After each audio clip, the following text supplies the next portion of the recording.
Assembly అనేటువంటి యుద్ధం ప్రధాన ప్రతిపక్షంగా ఉండి ప్రజల పక్షాన్ని ఉండి ప్రభుత్వాన్ని నిలదీయాల్సినటువంటి స్థానంలో నువ్వు ఉండాల్సినటువంటి వ్యక్తివి. అసలు నువ్వు దానికి అనర్హుడు అని చెప్పి ప్రజలంతా కూడా తిరస్కరించి 11 సీట్లు ఇస్తే సిగ్గు ఎగ్గు లేకుండా తగురమ్మా అని చెప్పి స్పీకర్ని నువ్వు సొక్కాలు పట్టుకో, ప్యాంట్లు పట్టుకో, గుంజుతా, వ్యవస్థలో ఒక విధమైనటువంటి ఆవిష్కృతం చేస్తా, నాకు ప్రధాన ప్రతిపక్షం ఉండి ఎట్టిస్తారు నీకు 11 సీట్లకి?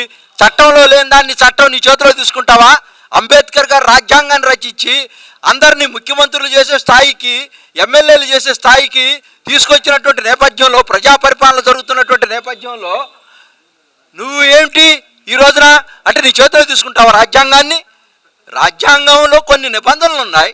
ఆ నిబంధనలకు అనుగుణంగా స్పీకర్ గారు నీకు ఇస్తారు ఆటోమేటిక్గా. ఇప్పుడు నువ్వు మొన్నటిదాకా ముఖ్యమంత్రిగా ఉన్నావు, మన గెలవలేదు, మరి ముఖ్యమంత్రి సీట్లో కూర్చోవచ్చుగా పోయి. మరి గవర్నర్ ఎందుకు ముఖ్యమంత్రిగా చంద్రబాబు నాయుడు గారిని చేశారు? దానికి నువ్వు ఓకే అన్నావు కదా. అటువంటి పరిస్థితుల్లోనే నువ్వు స్పీకర్ గారు చెప్పింది రూలింగ్ నువ్వు వినాలి కదా. నువ్వు వినవా? నీకు ప్రతిపక్ష నాయకుడు హోదా లేదంటే సిగ్గు ఎగ్గు లేకుండా నాకీ నువ్వు దిగు నేను ఎక్కుతా, నేను దిగు నేను ఎక్కుతా, అందరు ఎమ్మెల్యేలతో పాటు నాకు ఇస్తానంటే నువ్వు ఒక ఎమ్మెల్యేగా జనం ఓట్లేసింది నీకు పులివెందల్లో.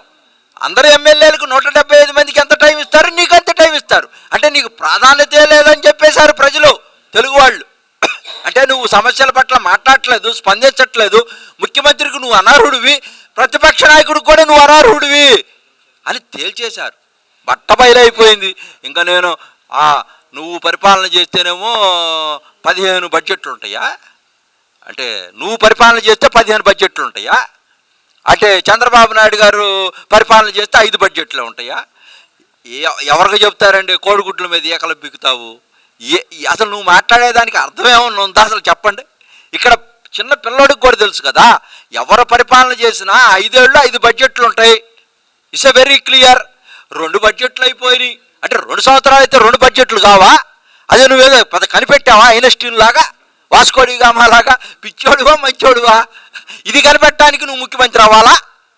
ఇంకో 3 ఉంటాయి.